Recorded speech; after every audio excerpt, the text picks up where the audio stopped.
perlu kita renungkan dan kita introspeksi diri kita.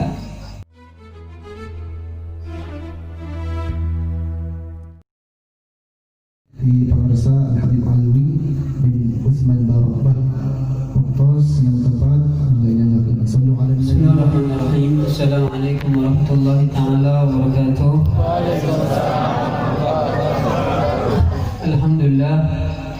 Alhamdulillah rabbil alamin wa bihi nasta'in ala umuri dunya waddin. Wassalatu wassalamu ala asyrafil anbiya wal mursalin wa ala alihi wa sahbihi ajma'in. Allahumma salli ala sayyidina Muhammadin al-fatih lima ughliq wal khatim lima sabaq nawsil al-haqq bil haqq wal hadi ila siratikal mustaqim wa ala alihi wa sahbihi haqqa qadri miqdarihil 'azim amma ba'd. Ma'asyiral hadirin rahimakumullah wa taqakumullah. Para jamaah, para jamaat, para bapak-bapak, para ibu-ibu yang dimuliakan oleh Allah Subhanahu wa taala. Pertama, saya hormati Al-Mukarram wal-Muhtaram sahibul majlis Al-Ustaz Ali. Kita doakan mudah-mudahan beliau dipanjangkan oleh Allah Subhanahu wa taala umurnya, disehatkan badannya, dikabulkan hajat-hajatnya, amin ya rabbal alamin. Dan saya tidak lupa menghormati para habaib. Di sini telah hadir di tengah-tengah kita Al-Habib Abdullah, Al-Habib Salim, Al-Habib Abdurrahman, dan tidak lupa saya hormati para sesepuh, para alim ulama, para ajengan, para kiai. Kita doakan para sesepuh kita, para habaib kita dipanjangkan oleh Allah Subhanahu wa taala umurnya, dikabulkan hajat-hajatnya.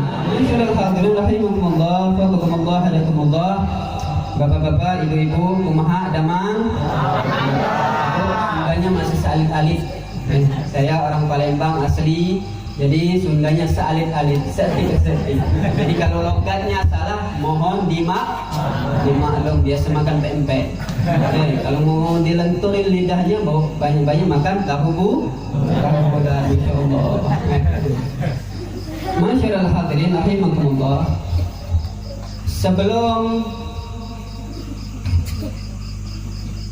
perlu kita renungkan dan kita introspeksi diri kita, yang mana kita telah melewati 3 bulan yang mulia, yang agung, yang luar biasa. 3 bulan tersebut Allah titipkan kepada hamba-hambanya. Untuk apa? Untuk mentarbiyah para hamba-hambanya Allah Subhanahu wa taala, untuk mendidik para hamba-hambanya Allah Subhanahu wa taala agar apa? La'allakum tattaqun. Agar para hamba Allah menjadi orang yang takwa kepada Allah Subhanahu wa taala, merasa takut dengan Allah Subhanahu wa taala. Min alamatit taqwa al-istiqamah. Tanda seseorang itu bertakwa kepada Allah Subhanahu wa taala itu istiqomah. Sekarang kita kembali dan kita introspeksi diri kita. Sebelum 3 bulan yang lalu, Rajab, Sya'ban, Ramadan luar biasa. Para umat Islam, para ibu-ibu, para bapak-bapak, para anak-anak, para pemuda dan pemudi, mereka giat dengan mendekatkan diri kepada Allah Subhanahu wa taala. Mereka rajin baca Al-Quran. Mereka rajin waktu subuh sholat berjamaah di waktunya. Namun ketika keluar dari Ramadan, kembali asal. Yang preman kembali preman, yang nggak pakai jilbab kembali nggak pakai jilbab. Ingat, Al-Habib Salim Asy-Syakiri mengingatkan kepada kita, seperti beliau memberikan gambaran ketika Nabi Muhammad SAW, junjungan kita Nabi Muhammad SAW meninggal dunia. Keadaan para sahabat bingung, bahkan sekelas Umar bin Khattab. Ini sahabat hebat, kebingungan. Kebingungan kenapa ditinggalkan oleh Nabi Muhammad SAW. Lalu seorang yang hilim, yaitu Sayyidina Abu Bakar As-Siddiq, beliau tegak berdiri di hadapan para sahabatnya, mengucapkan di dalam khutbahnya, man kana ya'budu Muhammadan fa inna Muhammadan qad mat. Barang siapa yang menyembah Muhammad, sesungguhnya Muhammad telah meninggalkan kita. Wa man kana ya'budullaha fa innallaha hayyun la yamut. Barang siapa yang menyembah Allah, Allah Maha hidup, tidak mati. Sekarang orang-orang yang menyembah Ramadan, fa inna Ramadan qad fat. Sungguhnya Ramadan sudah meninggalkan kita. Wa man kana ya'budullaha hayyun la yamut. Sungguhnya Allah, barang siapa yang menyembah Allah, sungguhnya Allah Maha hidup. Sekarang kita kembali pada diri kita. Apakah kita hambanya Ramadan atau kita hambanya Allah Subhanahu wa taala? Kalau kita hambanya Ramadan, berarti kita hanya beribadah di bulan Ramadan. Kita baca Al-Quran, khatam Al-Quran di Ramadan. Di luar Ramadan tutup buku, sibuk dengan duniawi kita. Bahkan dari Ramadan ke Ramadan lagi tidak menyentuh Al-Quran. Bahkan ketika Ramadan mereka ambil Al-Qurannya di atas lemari dalam keadaan berdebu.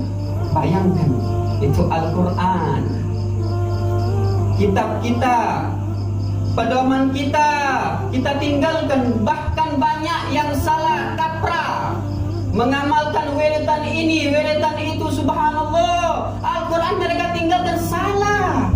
Di dalam fikih dijelaskan orang yang mendahulukan sunnah ketimbang wajib batal sholatnya. Berapa banyak umat Islam yang salah di dalam ibadahnya. Mereka mendahulukan sunnah, wajib tinggal. Salah. Mereka berbondong-bondong menghadirkan tabligh akbar subuh, tinggal. Salah. Bukan tabligh akbarnya yang salah, kitanya yang salah. Tata cara kitanya yang salah. Mendahulukan sunnah, wajib tinggal. Lebih baik kita nggak usah hadir tabligh akbar. Kita bisa istiqomah sholat berjamaah di masjid. Kalau bisa dan lebih baik kita hadir ke majelis tabligh akbar, dan kita pun tetap istiqomah berjalan menghidupkan sholat berjamaah di masjid. Itu luar biasa. Sekarang kita kebanyakan terkecoh mengamalkan berbagai macam wirid. Bahkan maaf ini kadang status kiai nggak sholat berjamaah di masjid. Na'udzubillah. Ini mau dikatakan kiai,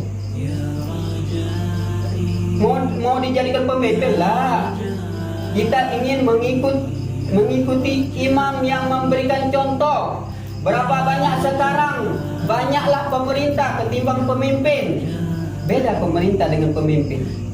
Apa bedanya? Kalau pemerintah cuma hanya menyuruh, kamu sholat, kamu baca Al-Quran, dia nggak sholat, nggak baca Al-Quran, itu pemerintah. Begitulah kebanyakan anak-anak yang membangkang orang tuanya hanya memerintah, tapi orang tuanya nggak memberi contoh. Enak baca Al-Quran, itu bapak nggak pernah baca Al-Quran.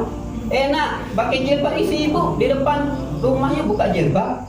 Jadi kan ini anak langsung kontra, langsung si ibu nggak memberikan contoh, cuma hanya menyuruh. Begitu juga para pemimpin umat Islam. Terkadang banyak kita melihat mereka hanya memerintah tapi tidak memberikan contoh yang baik. Tapi ingat, Nabi Muhammad SAW berkata, fi Rasulillahi uswatun hasanah, memberikan suri tauladan yang baik. Kalau kita ingin benar di jalan kita, contoh Nabi. Boleh jadi kita cinta dengan guru kita, boleh jadi kita ta'alluq dengan guru kita, tapi harus kita, kalau ingin benar, harus menjadikan diri kita mencontohi Nabi Muhammad SAW. Terkadang kita amat disayangkan umat Islam, mereka fanatik buta dengan gurunya salah diikuti, gurunya ngerokok diikuti, gurunya ini diikuti, sedangkan Rasulullah nggak memberikan contoh seperti itu. Terkadang kita dapetin di acara maulid, si gurunya pada ngeduhon, pada ngerokok di tengah-tengah majelis, di tengah-tengah maulid, umatnya ngikut. Itu benar? Tidak. Kenapa? Kita ketika baca maulid kita menjunjung tinggi Nabi Muhammad SAW.